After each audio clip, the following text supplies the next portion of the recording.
आप सभी का बहुत बहुत स्वागत है आपके अपने YouTube channel BTC education study में। कि आप लोग अब मन से पढ़िए। आइए हम इसको अब सॉल्व करते हैं। देखिए हमारा पहला क्वेश्चन क्या कर रहा है, 2880 भागे 9 48 भागे 6 को सरल करने पर प्राप्त होगा। आइए इसको हम अब सॉल्व करते हैं। तो सबसे पहले हम कोष्टक वाली संख्याओं को सॉल्व करते हैं। देखिए जब इसको सॉल्व करेंगे तो इसको देखिए जब काटेंगे तो 6 बटे 48, फिर देखिए जब इसका जब कोष्टक के बाहर कोई चिन्ह नहीं था तो उसका आपस में गुणा होता है। फिर देखिए 8 का 9 में गुणा करेंगे तो 8 9 72। फिर देखिए 2880 भाग है जिसको भाग के रूप में 8 का 9 में गुणा करेंगे तो 8 9 72। फिर देखिए इसको काटेंगे 8 9 72, 8 से काटेंगे, देखिए 9 से काट लीजिए, 9 से कट रहा है 9 से काट लीजिए, 8 से काटेंगे। फिर देखिए 9 अठे 72, 9 त्रिका 27, 9 दूनी 18, जीरो नहीं कटेगा, जीरो उतार देंगे। फिर देखिए 8 एकम 8, 8 चौक को 32, और ये देखिए कितना बच गया 40, 4 यहाँ और जीरो यहाँ से उतर गया। तो हमारा ऑप्शन कौन सा हो जाएगा, ऑप्शन नंबर ई वाला हो जाएगा। बात समझ में आ रही है। इस क्वेश्चन को कैसे किए हैं, सबसे पहले हम इसका इसमें भाग दिए हैं तो 6 अठे 48, 8 9 72, फिर 72 से इसमें भाग देंगे, जितना आएगा वही हमारा क्या है, मान है। बात समझ में आ रही है, ठीक।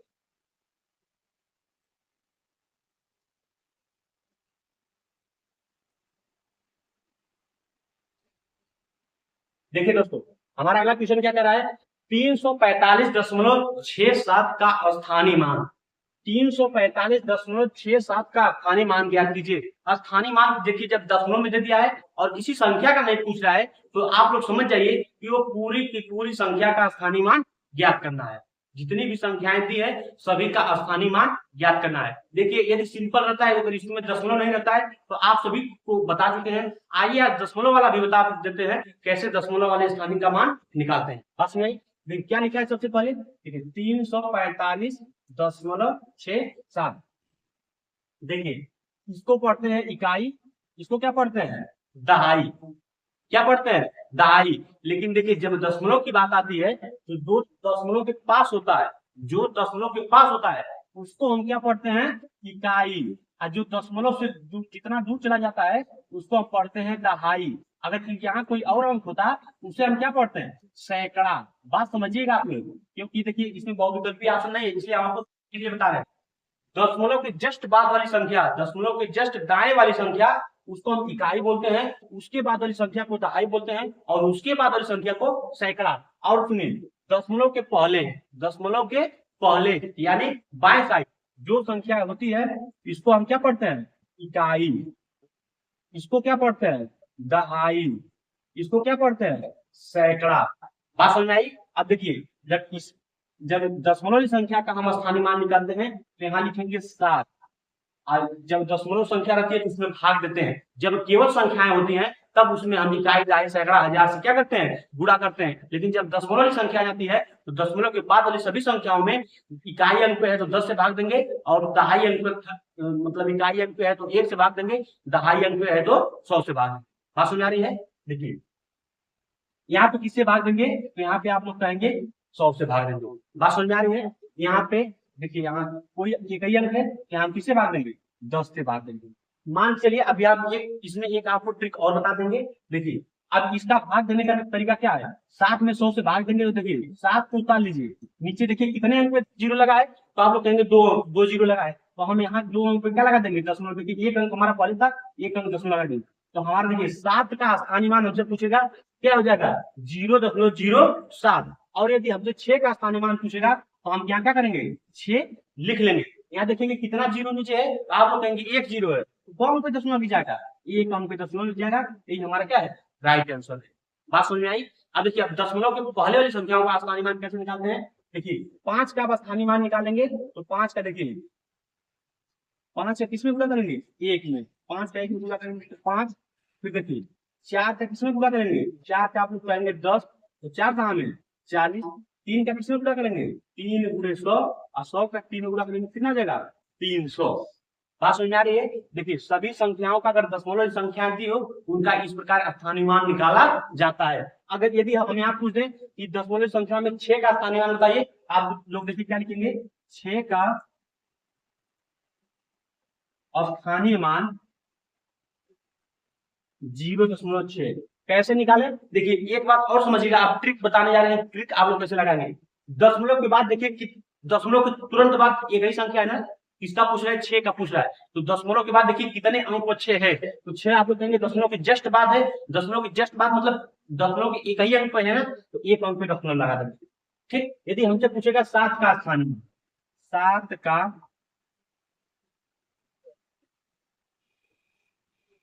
स्थानीय मान, तो देखिए 7 का स्थानीय मान पूछेगा तो दशमलव से कितने दूर है 7, तो आप लोग कहेंगे 2 अंक दूर है, तो हम दशमलव को कितने अंक लगा देंगे?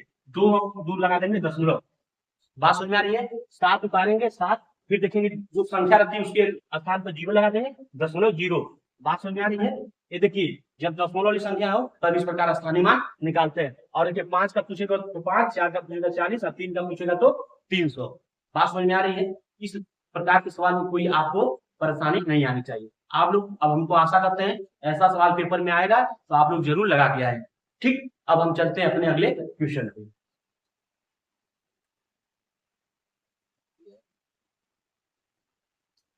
देखिए दोस्तों हमारा अगला क्वेश्चन क्या कह रहा है? 40 का कोटि पूरक कोण क्या होगा? कोटि पूरक कोण, यहाँ देखिए यहाँ 0 रहेगा। कोटि पूरक कोण क्या होगा? हम आपसे पिछले प्रैक्टिस सेट में बताए थे कि कोटि पूरक क्या होता है। कोटि पूरक क्या कहते हैं? जिन दो कोणों का योग 90 अंश हो उसे हम क्या कहते हैं? कोटि पूरक कोण कहते हैं। जिन दो कोणों का योग 90 अंश हो उसे हम कोटि पूरक कोण कहते हैं। जिन दो कोणों का योग 180 अंश हो उसे हम समपूरक कोण कहते हैं। लेकिन यहाँ पूछ क्या रहा है? कोटि पूरक कोण, तो कोटि पूरक क्या हो जाएगा? जिन दो कोणों का योग 90 अंश हो उसे कोटि पूरक कोण कहते हैं। देखिए 40 अंश का कोटि पूरक कोण हमसे पूछ रहा है, तो टोटल कोटि पूरक कोण कितना होता है? आप लोग कहेंगे 90 अंश। उसमें से एक कोण का मान कितना दिया है? 40 अंश। एक कोण का मान 40 अंश और टोटल होता है 90। बताइए 90 में 40 घटाए ना, जो दूसरा कोण होगा वही तो हमारा निकल आएगा। तो 40 का कोटि पूरक कोण कौन सा हो जाएगा? 50। Option number D. बात समझ आ रही है? तो ऑप्शन नंबर क्या हो जाएगा? डी, 50। समझ में आ रहा है कोटि पूरक कैसे निकालते हैं? जितना कोटि पूरक कोण का मान होता है 90, 90 में से जितनी संख्या दी रहती है उसको हम घटा देते हैं। बात समझ में आ रही है? अब चलते हैं अपने अगले क्वेश्चन।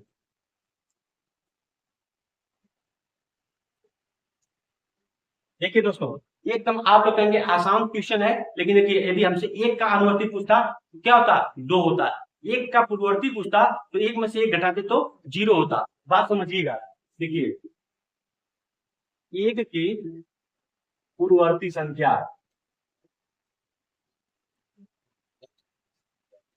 एक की पूर्ववर्ती संख्या क्या हो जाएगी? 1 माइनस 1 बराबर 0। यदि हमसे एक की क्या पूछता? अनुवर्ती संख्या, अनुवर्ती संख्या एक में क्या करता है? जो है। यदि हम पूर्ववर्ती कहता है तो पूर्ववर्ती में हम क्या करते हैं?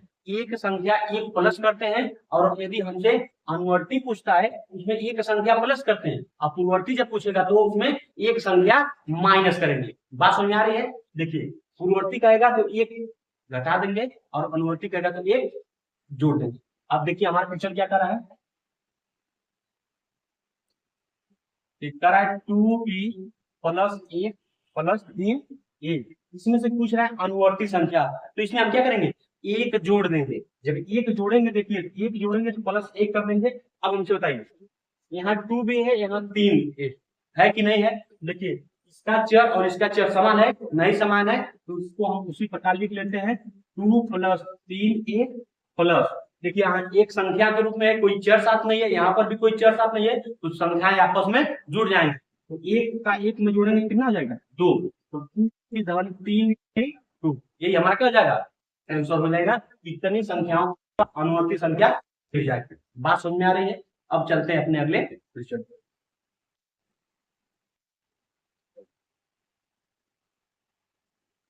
देखिए अभी हम पिछले क्वेश्चन में हम क्या बता कर आए हैं कि दशमलव संख्या का स्थानीय मान कैसे निकालते हैं। देखिए प्रकार का क्वेश्चन आपके, देखिए यहाँ में गया। देखिए क्या क्वेश्चन है? किस संख्या में 6 का स्थानीय मान सबसे अधिक है? इस संख्या में 6 का स्थानीय मान सबसे अधिक है, तो आइए हम सबका निकाल लेते हैं। देखिए इस 6 में हम क्या बताएं? दशमलव के बाद देखिए 6 पे आप लोग तो अंक जाएगा दशमलव, दशमलव 6 हो जाएगा। देखिए सब आप लोग कहेंगे निकालेंगे 0.06। देखिए इसमें 6 आप लोग कहेंगे पहले अंक पे है, ये हो जाएगा 0.6। इसमें आप लोग कहेंगे दूसरे अंक पे है 0.06। तो देखिए ये वाली संख्या है, ये संख्या, दोनों संख्या तो बराबर हो गई, पहली और चौथी संख्या बराबर हो गई। हमको देखना किस में है, तो हमको देखना है केवल दूसरी और तीसरी में, दूसरी और तीसरी में दशमलव के जस्ट बाद यदि कोई संख्या होती है उसके बाद कोई अंक नहीं होता, वही उस संख्या क्या होता है, सबसे बड़ा मान होता है।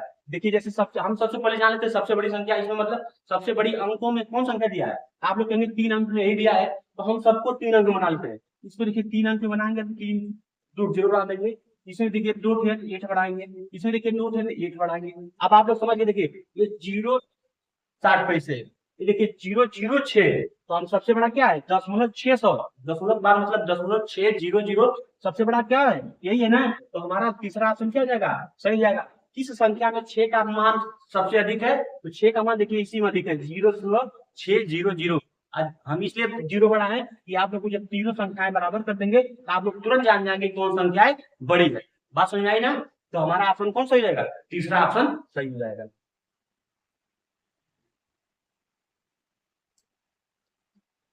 सबसे आसान क्वेश्चन, वृत्त के किन्हीं दो बिंदुओं को मिलाने वाले रेखाखंड को क्या कहते हैं। वृत्त के किन्हीं दो बिंदुओं को, मान लीजिए एक वृत्त है,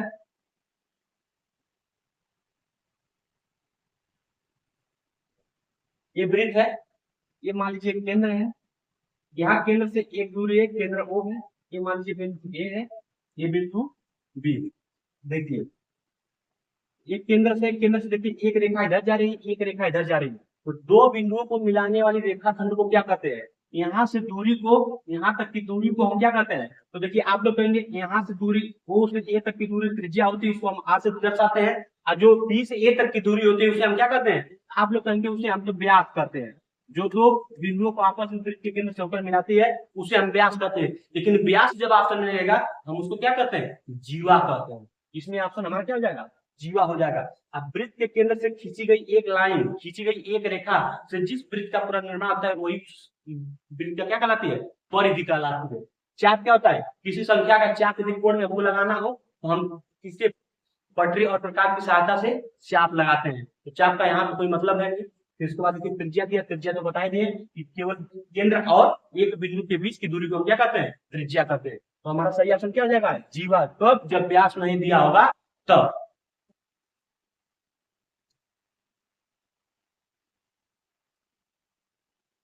देखिए आज 3 क्वेश्चन इसलिए हम लाए हैं क्योंकि बच्चों ने हमसे कहा था कि देखिए स्थानीय मान, दशमलव के स्थानीय मान में कुछ इसमें दिक्कत आ रही है, बहुत से बच्चे नहीं समझ पा रहे हैं, इसलिए हम आज 3 क्वेश्चन स्थानीय मान का, वो भी दशमलव का लाए हैं। देखिए क्या कर रहा है, 456.6589 में 6 का स्थानीय मान क्या कीजिए, 6 का स्थानीय मान ज्ञात कीजिए। यहाँ देखिए, यहाँ 6 की दशमलव के बाद संख्या क्या है, देखिए 6 का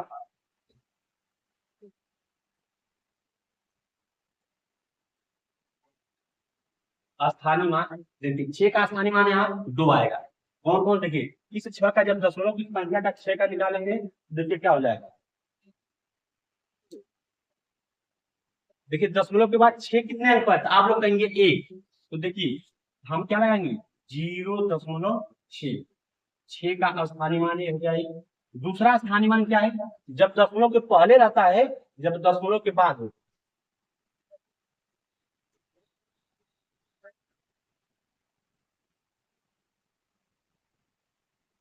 आप लोग समझिएगा, दशमलव के बाद 6 का स्थानीय मान क्या हो जाएगा 0.6, और दशमलव के पहले 6 का स्थानीय मान,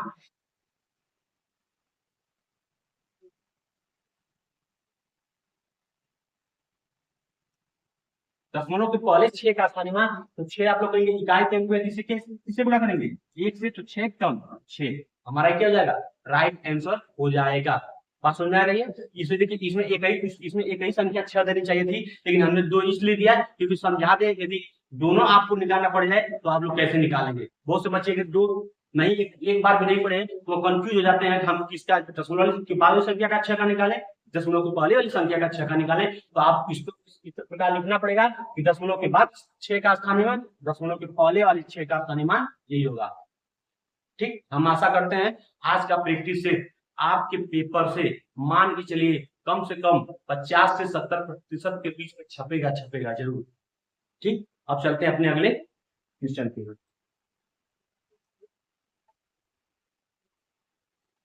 देखिए क्या क्वेश्चन कर रहा है, किसी संख्या के 60% में 35 जोड़ने पर वही स्वयं संख्या प्राप्त होती है, उस संख्या को ज्ञात कीजिए।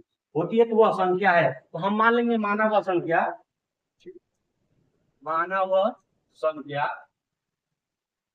यक्ष है।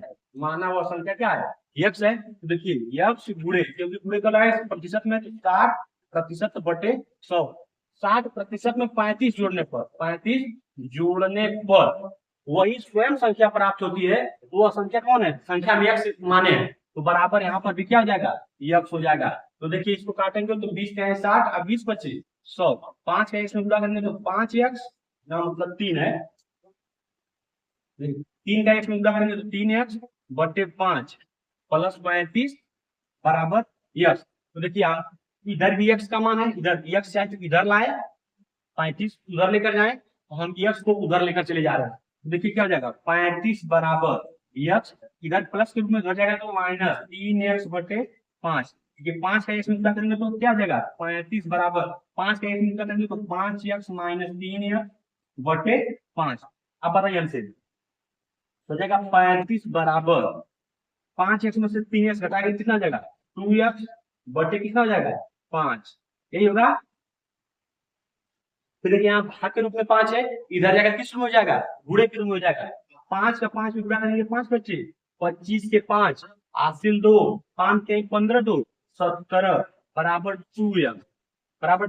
तो x बराबर समझिएगा 175 बटे, जब 2 गुणे के रूप में है इधर आएगा 2 भाग के रूप में। तो x बराबर जब भाग देंगे तो देखिए x बराबर भाग देंगे, चाहे तो हम इसको भिन्न के रूप में भी लिख सकते हैं या दशमलव के रूप में भी लिख सकते हैं। देखिए भाग देंगे तो 2 अट्ठे 16, 2 अट्ठे 16, 1 बचा 2 सत्ते 14, 1 बचा 0.25 87.5। वो संख्या क्या हो जाएगी, 87.5।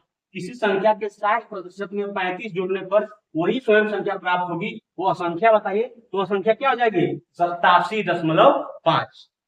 ठीक, आप चलते हैं अपने अगले क्वेश्चन पे।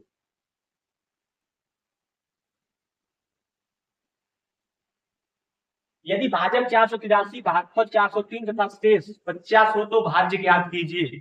क्या ज्ञात करना है बाबू, भाज्य ज्ञात करना है। आइए सबसे पहले हम एक आपको छोटी सी बात सिखा दें। जैसे मान लीजिए 5 से भाग देना है 18 में, तो 5 क्या आएंगे 15, 8 में से 5 जाए 3 एक कर दिया। अब देखिए क्यों इसको सिखाए हैं, समझाने के लिए। देखिए 5 जिससे भाग देते हैं उसे क्या कहते हैं, भाजक, और जिसमें भाग देते हैं उसे क्या कहते हैं, भाज्य। और जितना बार जाती है उसे क्या कहते हैं, भागफल। और जितना शेष बचता है उसे हम क्या कहते हैं, शेषफल। बात समझ में आ गई। अब देखिए यदि हमको भाज्य निकालना हो, हमसे क्या पूछ रहा है, भाज्य बराबर पूछ रहा है ना। देखिए भाज्य बराबर यहाँ से कैसे सूत्र निकलता है, देखिए भाज्य बराबर यहाँ से क्या हो जाएगा, देखिए 5 का 3 में गुणा कीजिए, 5 3 15, 3 जोड़िए 18, मतलब भाजक और भागफल का गुणा अधम शेषफल, तब क्या निकलता है, तो तब निकलता है भाज्य। भाज्य बराबर क्या हो जाएगा, भाजक गुणे भागफल धन शेषफल। बात समझ में आई। अब देखिए भाजक कितना दिया है, भाजक दिया है 483 गुणे भागफल कितना दिया है, भागफल दिया है 403 धन शेषफल कितना दिया है, शेषफल दिया है 50। अब देखिए 483 में 403 का गुणा करेंगे और उसमें 50 क्या करेंगे, जोड़ देंगे। तो देखिए गुणा भी आप सिखा देते हैं, 483 गुणे 403। देखिए पहले 3 से 3 में करेंगे, 3 3 का 9, 3 और 24 के 4 हासिल 2, 3 4 12 2 14। बात समझ आई। फिर देखिए जीरो का करेंगे तो जीरो से कोई मतलब नहीं, तो सभी संख्याएं क्या हो जाएंगी, जीरो हो जाएंगी।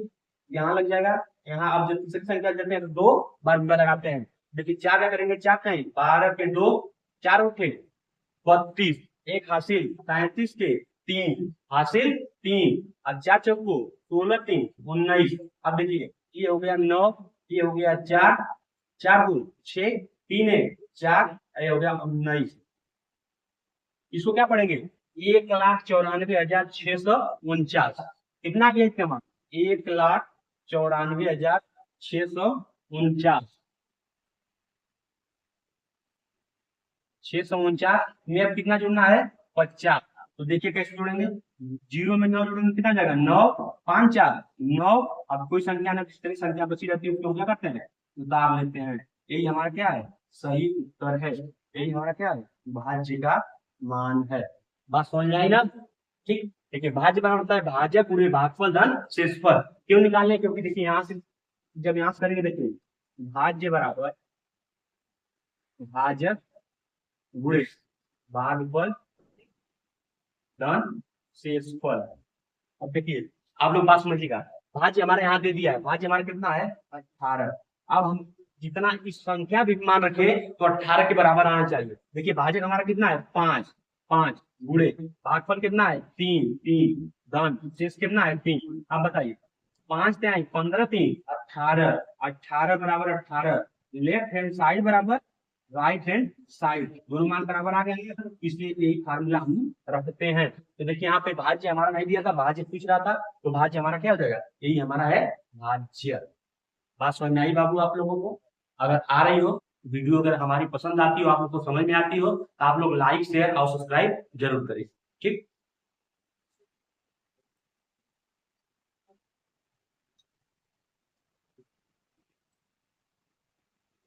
दो संख्याओं का अंतर 8/13 है तथा छोटी संख्या है 105/52। तो दूसरी संख्या ज्ञात कीजिए। तो देखिए दोनों संख्याओं का अंतर कितना है? 8/13। और उसमें से छोटी संख्या कितनी है? 105/52। आप बताइए जब इसको निकालेंगे तो इसमें सबसे पहले क्या निकालेंगे? एलसीएम। इस संख्या में उसको निकालेंगे, इसका एलसीएम कितना हो जाएगा? 52। 13 चौक 52 और 4 बटे 32 माइनस 105। आप बताइए 105 में से 32 घटाएंगे तो कितना बचेगा? 5 में से 2 जाएगा तो 3 और 10 में से 3 जाएगा 7 बटे कितना जाएगा? 52। इसमें माइनस की संख्या बड़ी है, इसमें आ जाएगा -1। ये हमारा क्या है? Right answer. कुछ नहीं करना है, बस जो संख्या अंतर है उसमें से छोटी संख्या घटा देंगे तो बड़ी संख्या, दूसरी संख्या मतलब निकल आएगी। बात समझ आई?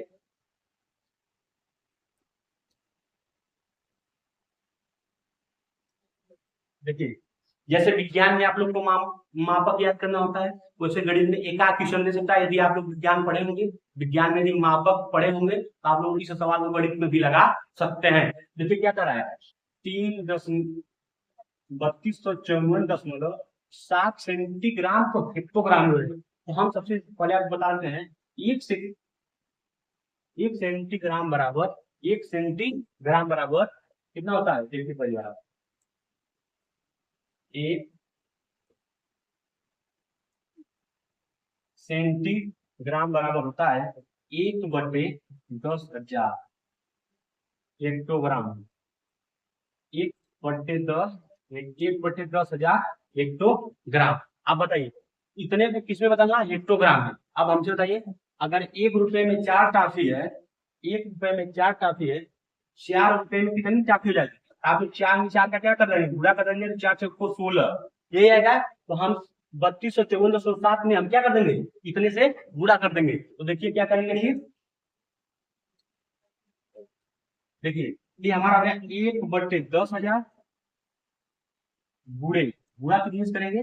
3254.7। अब बताइए जब इस प्रकार गुणा तो अंश का अंश में गुणा करते हैं, हर का हर में। मतलब इसका इसमें एक में गुणा करने पर मान वही हो जाएगा। तो 3254.7 बटे कितना हो जाएगा? 10,000। ऊपर देखिए कितने अंक पे दशमलव लगा है? आप लोग कहेंगे 1। हम देखिए दशमलव को हटा के 10 यहाँ पे आगे बढ़ा देते हैं। फिर देखिए 3254.7।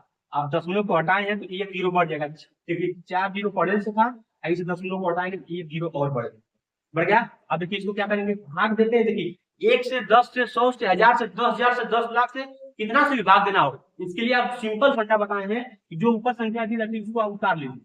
3254.7। अब देखिए नीचे कितने अंक पे दशमलव मतलब जीरो कितने हैं? आप लोग कहेंगे 5 जीरो, तो गिनिए इधर से 1 2 3 4 5।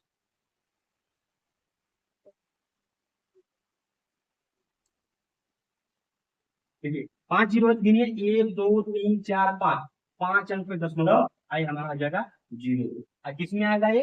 हेक्टोग्राम में। किसमें आएगा ये? हेक्टोग्राम में। बात समझ में आ रही है बाबू? इसी प्रकार आपको बदलना होता है। हम आशा करते हैं आज की क्लास आप लोग को बहुत अच्छी तरह से समझ में आ रहे हैं। इसी प्रकार के क्वेश्चन आपके पेपर में छपने वाले हैं।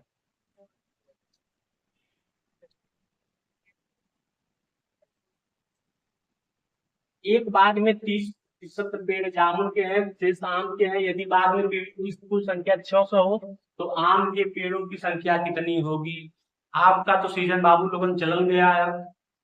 ठीक, आइए हम बताते हैं आम के बारे में कुछ। अब देखिए, आम और जामुन एक साथ दोनों आए और एक साथ दोनों चले भी गए।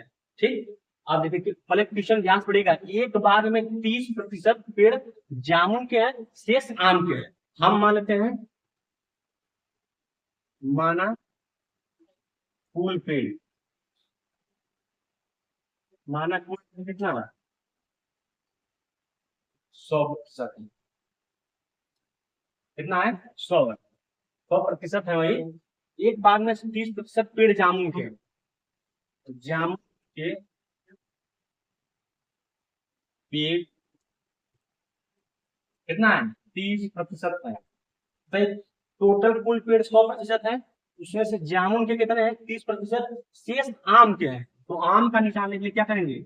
आम के पेड़ बराबर टोटल कितने हैं बाबू? आप लोग कहेंगे 100%। उसमें से 30% कितने किसके हैं? तो जामुन के हैं। किसके हैं? जामुन के हैं। तो 100 में से 30 घटा देंगे तो कितना आ गया? 70% जामुन के आम के हो गए। 30% जामुन के, तो जितने टोटल अपने आप में कितना होता है? 100 में से 30% जामुन के हो गए, तो बचे हुए किसके हो जाएंगे? आम के हो जाएंगे। तो आम को हम इस प्रकार निकालें, 70% आ गए। अब देखिए क्वेश्चन क्या कह रहा है। यदि बागों में पेड़ों की कुल संख्या 600 है, पेड़ों की कुल संख्या कितना है? वास्तव में दे दिया है, पेड़ों की कुल संख्या 600 है। क्या पूछ रहा है? आम के पेड़ों की संख्या। किसका पूछ रहा है? आम के पेड़। अब हमसे बताइए आप ना, टोटल पेड़ कितना है? 600। और प्रतिशत में आम के पेड़ कितना है? आप लोग कहेंगे 70, पूरे 70। अब प्रतिशत हटाते हो तो 1/100 से भाग देते हैं। हम बार बार 1/100 क्यों लिख रहे थे? क्योंकि एक से किसी भी संख्या में गुणा करेंगे उसका मान वही होता है। बस समझाने के लिए, यदि आपसे कोई पूछेगा विस्तृत रूप से तो आप लोग पूरे 1/100 लगाइएगा। फिर बाबू देखिए, 2 जीरो से 2 जीरो, 6 सत्ते 42, 400 और एक जीरो बचा है, जितना लगे तो 420। आम के पेड़, पेड़ की संख्या 600, आम की ज्यादा, आम के पेड़ की संख्या कितना हो जाएगी? 420 पेड़। यही हमारा क्या है? राइट आंसर है। यदि अभी हमसे मान लीजिए जामुन का नहीं पूछा, मान लीजिए जामुन का नहीं पूछा, तो हम जामुन का बता देते हैं। देखिए, यदि इन दोनों का पूछता तो देखिए, जामुन के पेड़ बराबर, देखिए टोटल पेड़ कितना? 600। उसमें से देखिए आम के पेड़ कितने आ गए? 420।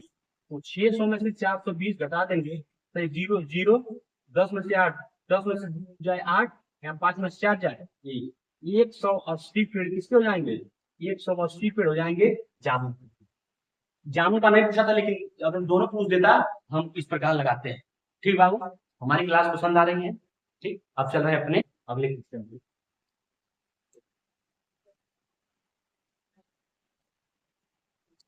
देखिए ऐसा क्वेश्चन केवल 2017 में आया था। ये कई बार आया था, मतलब क्या पता आपकी बार घुमा दे, 8 साल क्या पता दे भी सकता है। ऐसा निम्नलिखित समुच्चयों को देखकर परिमित समुच्चयों को छाटकर लिखिए। परिमित और अपरिमित लिखना है। क्या नहीं लिखना है?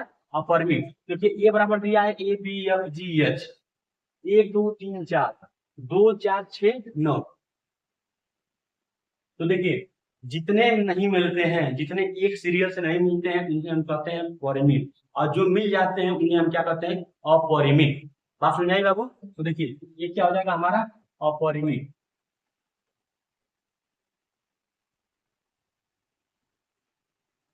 और एबी क्या हो जाएगा? एबी क्या हो जाएंगे? अपरिमित। ये देखिए 2 4 6 9, नहीं नहीं सॉरी सॉरी सॉरी, ये देखिए मिल रहे हैं ना, 1 2 3 4 लगातार जा रहे हैं ना, ये हमारे क्या हो जाएंगे, परिमित, परिमित। और देखिए ये नहीं मिलना है, 2 4 6 के बाद क्या जा रहा है, 9 आ जा रहा है, कोई सीरियल निकल पा रहा है, तो जाएंगे अपरिमित। ठीक बाबू, यही हमारा क्या है, इसका बस इतना लिखना था, परिमित अपरिमित छाड़ना था, तो देखिए हम छाड़ दिए हैं। जो एकदम सिक्योर मिले वही परिमित है, जो सिक्योर लाइन ना मिले वो हमारा क्या है, अपरिमित। ये समुच्चय आप लोग 9 10 में जरूर पढ़ेंगे। मान लीजिए नहीं, अगर 9 10 में मैथ नहीं लिए होंगे तब भी 6 7 8 में मान लीजिए एक आध क्वेश्चन ऐसा आ सकता है। ठीक, चलिए अगले क्वेश्चन। यदि एक वृत्त की त्रिज्या 14 सेंटीमीटर है तो वृत्त का क्षेत्रफल ज्ञात कीजिए। देखिए त्रिज्या बराबर कितना दिया है, त्रिज्या आर बराबर दिया है 14 सेंटीमीटर। अब पूछ क्या रहा है, वृत्त का क्षेत्रफल, वृत्त का क्षेत्रफल। तो देखिए वृत्त का क्षेत्रफल क्या होता है, pi r square, pi r square. अब बताइए पाई का मान हम बताए थे 22/7। अब पाई का मान देखिए 3.3 कब होता है, जब वो मान सिक्योर दिया रहता है, जब मान वह सिक्योर दिया रहता है। बात समझ आई, जब मान वह सिक्योर दिया रहता है तब पाई का मान होता है, नहीं तो उनका 22/7। आर का मान कितना दिया है 14, आर कितनी बार है, तो आप लोग कहेंगे 2 बार, 14 दूनी 28 हो गया। फिर देखिए बुरा सबका कर दीजिए, 22 × 2 × 14, तो 22 × 14 दूनी 28 कर लीजिए। पूरा करने में थोड़ा आसानी करेंगे कि आसानी करेंगे, इस प्रकार कर लीजिए आप लोग, 22 दूनी 44 और गुणे 14। देखिए कैसे आसानी होती है, 14 चौको 56 के 6 हासिल 5, 14 चौको 56 और 5 61, 616 वर्ग सेंटीमीटर, वर्ग सेंटीमीटर। जब भी हमसे क्षेत्रफल पूछेगा हम लोग वर्ग लगाएंगे, जब भी दिखेंगे मीटर में दिया तो यहाँ मीटर हो जाएगा, और सेंटीमीटर में दिया तो सेंटीमीटर हो जाएगा। लेकिन यदि यही आप लोग यूनिट लगाना भूल गए बाबू, ये 2 नंबर का सवाल है, 1 नंबर आपका ऑप्शन नहीं कट जाएगा। ठीक, इसलिए यूनिट लगाना आप लोग कृपया करके न भूलें। अब चलते हैं अगले क्वेश्चन।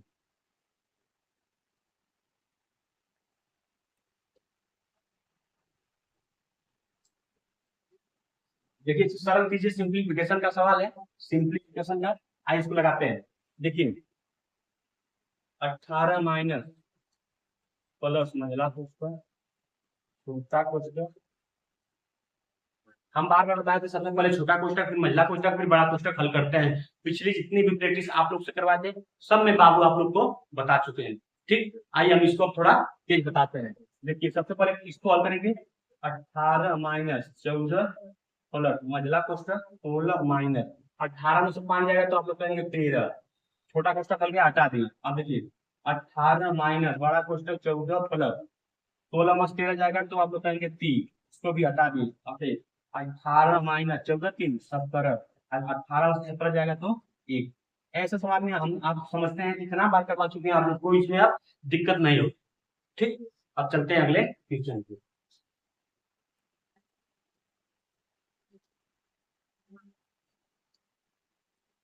किसी वृत्त के व्यास और त्रिज्या में संबंध लिखिए, किसी वृत्त के व्यास और त्रिज्या में संबंध लिखिए।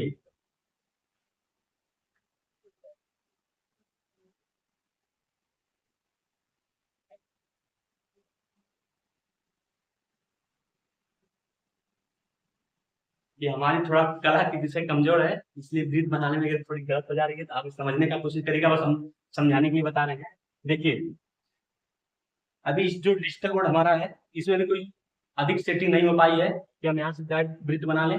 ठीक, अभी हम उसको सेटिंग करवाने के लिए सोच रहे हैं। अभी आप लोग इस प्रकार पढ़िए। देखिए जो वृत्त में केंद्र से एक बिंदु तक गई हुई रेखा को हम क्या कहते हैं, त्रिज्या कहते हैं। देखिए इसकी त्रिज्या इधर ये हो जाएगी,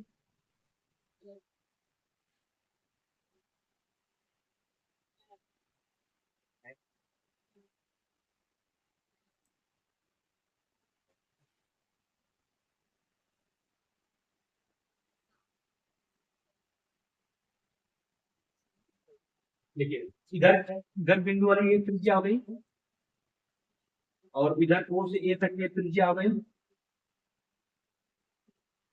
और जो ए से बिंदु बी तक जो ये पूरा दूरी गई है इसको हम कहते हैं, क्या कहते हैं, व्यास। इसको हम क्या कहते हैं बाबू, व्यास कहते हैं। हमसे पूछ क्या रहा है, किसी वृत्त के व्यास और त्रिज्या में संबंध है, तो देखिए क्या लिखेंगे, व्यास बराबर, देखिए व्यास में कितना है, एक त्रिज्या यहाँ एक त्रिज्या यहाँ, कितने त्रिज्या आएंगे, दो त्रिज्या, लिखेंगे दो गुणे त्रिज्या, दो गुणे त्रिज्या, व्यास और त्रिज्या में संबंध, और त्रिज्या बराबर व्यास हो जाएगा व्यास बटे दो। देखिए जब त्रिज्या से व्यास में भाग देंगे तो एक भागे निकल जाएगा, बस यही बस पूछा था संबंध। देखिए व्यास बराबर दो गुणे त्रिज्या और त्रिज्या बराबर व्यास बटे दो। बात समझ में आ रही है। अब आप लोग इतना दिन से पढ़ रहे हैं तो समझ ही जाएंगे। एक समबाहु त्रिभुज का क्षेत्रफल दो कड़ी में 3 वर्ग मीटर है, इसका परिमाप ज्ञात है। क्या ज्ञात करना है, परिमाप। इसको समझने के लिए तुरंत बता देते हैं आप लोगों को। देखिए समबाहु त्रिभुज का क्षेत्रफल बराबर होता है 4/3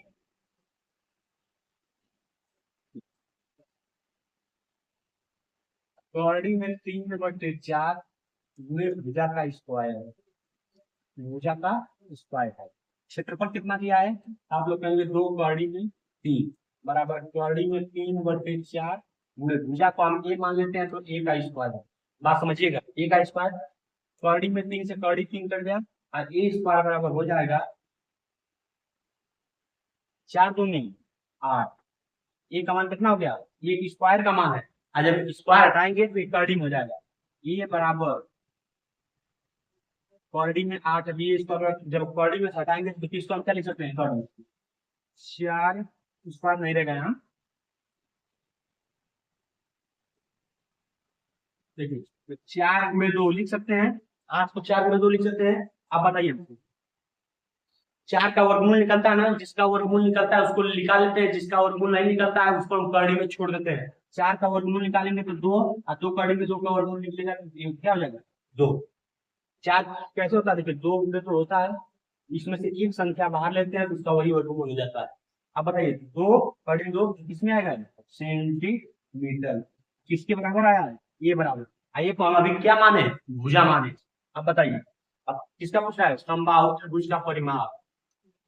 समबाहु त्रिभुज का परिमाप बराबर, तो देखिए समबाहु त्रिभुज का परिमाप बराबर क्या होता है, 3 गुणे भुजा। अब बताइए 3 गुणे भुजा का मान कितना आया है, 2 गुणे √2, 3 दूनी 6 कड़ी में 2, ये भी किसमें आएगा, सेंटीमीटर में। यही हमारा मेन आंसर है। इतना हम क्या निकालें, पहले भुजा निकालेंगे फिर भुजा इसमें रख देंगे। आई होप ये सवाल आप लोग को समझ में आया होगा। ऐसा सवाल एक क्वेश्चन आपके पेपर में जरूर से जरूर आएगा।